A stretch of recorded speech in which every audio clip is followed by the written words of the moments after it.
ಎಲ್ಲರಿಗೂ ನಮಸ್ಕಾರ. ಬೆಳಗಾವಿ ಜಿಲ್ಲೆನಲ್ಲಿ ಹಾಗೂ ನಗರದಲ್ಲಿ ಕುಡಿಯುವ ನೀರಿನ ಪರಿಸ್ಥಿತಿ ಬಗ್ಗೆ ಇವತ್ತು ಮಾತಾಡಲಿಕ್ಕೆ ನಾನು ನಿಮ್ಮ ಜೊತೆ ಸೇರ್ಕೊಂಡಿದ್ದೀನಿ.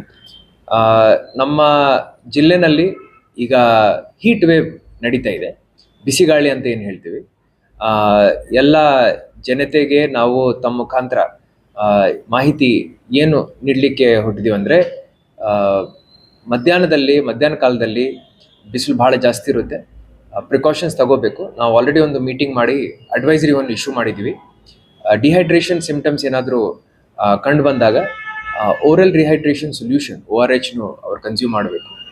ORH ತಮಗೆ ಸಿಗ್ತಾ ಇಲ್ಲ ಅಂದರೆ ಸಿಂಪ್ಲಿ 1 ಲೀಟರ್ ನೀರಲ್ಲಿ ಸ್ವಲ್ಪ ಉಪ್ಪು ಮತ್ತು ಸಕ್ಕರೆ ಹಾಕ್ಕೊಂಡು ಅದನ್ನು ಕುಡಿಬೋದಾಗುತ್ತೆ.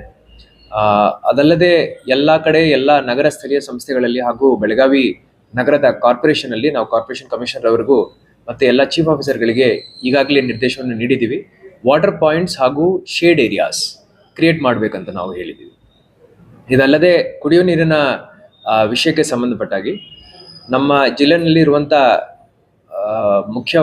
ಮುಖ್ಯವಾದಂಥ ನದಿಗಳು ಕೃಷ್ಣ, ಅದರ ಮೇಲೆ ಹಿಪ್ಪರ್ಗಿ ಬರೇಜ್ ಇದೆ, ಮತ್ತು ಘಟಪ್ರಭಾ ಮತ್ತು ಮಲಪ್ರಭಾ, ಮಾರ್ಕಂಡೇಯ.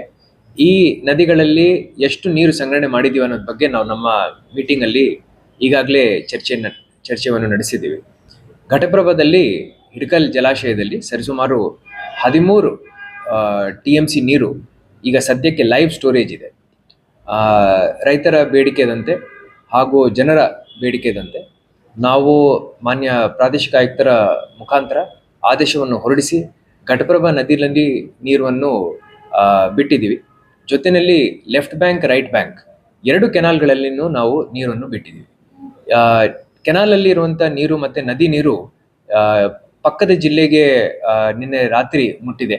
ಯಾವುದೇ ತೊಂದರೆ ಆಗಲಿಲ್ಲ. ನಮ್ಮ ತಹಶೀಲ್ದಾರ್ಗಳು ಹಾಗೂ ಇರಿಗೇಷನ್ ಡಿಪಾರ್ಟ್ಮೆಂಟ್ ಅಧಿಕಾರಿಗಳು ಆ ಒಂದು ಕೆಲಸವನ್ನು ಬಹಳ ಚೆನ್ನಾಗಿ ಅವರು ನಿರ್ವಹಿಸಿದ್ದಾರೆ. ಅದೇ ರೀತಿ ನಮ್ಮ ಹಿಪ್ಪರ್ಗಿ, ಕೃಷ್ಣಾ ನದಿನಲ್ಲಿರುವಂಥ ಹಿಪ್ಪರ್ಗಿ ಬರಾಜಲ್ಲಿ 2 ತಿಂಗಳ ಹಿಂದೆ ಸ್ವಲ್ಪ ತೊಂದರೆ ಆಯಿತು. ಗೇಟ್ ಸ್ವಲ್ಪ ಸ್ಲಿಪ್ ಆಗಿ ನಮಗೆ 1.5 TMC 1.8 TMC ನೀರು ನಾವು ಲೋವರ್ ರೈಪೇರಿಯನ್ ನಲ್ಲಿ ನಾವು ಪುಷ್ ಮಾಡಿದ್ದೀವಿ. ಆ ನೀರನ್ನು ರೈತರು ಮತ್ತು ಜನರು ಬಳಕೆ ಮಾಡ್ಕೊಂಡಿದ್ದಾರೆ. ಈಗ ಸದ್ಯಕ್ಕೆ ನಮ್ಮ ಕಡೆ 1 TMC ನೀರಿದೆ. ಹಿಂದಿನ 1.5-2 ತಿಂಗಳಿಂದ ನಾವು ಆ ನೀರನ್ನು ಬಹಳ ಚೆನ್ನಾಗಿ ಸಂಗ್ರಹಣೆ ಮಾಡಿಕೊಂಡು ಒಂದು ರೀತಿ ಮಿತಿನಲ್ಲಿ ಬಳಕೆ ಮಾಡಿಕೊಂಡು ಈ ಒಂದು ಕಂಫರ್ಟಬಲ್ ಸಿಚುವೇಶನ್ ಅಲ್ಲಿ ಬಂದಿದ್ದೀವಿ. ಇರುವಂಥ 0.99 TMC ಏನು ನೀರಿದೆ, ಇದನ್ನು ಮಿತಿನಲ್ಲಿ ಬಳಕೆ ಮಾಡಿಕೊಂಡು ನಾವು ಕುಡಿಯುವ ನೀರಿನ ಉಪಯೋಗಕ್ಕಾಗಿ ಬಳಸಲಿಕ್ಕೆ ನಾವು ಮೀಸಲಿಟ್ಕೊಂಡಿದ್ದೀವಿ. ಅದೇ ಪ್ರಕಾರ ಪ್ರಾದೇಶಿಕ ಆಯುಕ್ತರ ಆದೇಶದಂತೆ ಆ ನೀರನ್ನು ನಾವು ಬಳಕೆ ಮಾಡ್ತೀವಿ.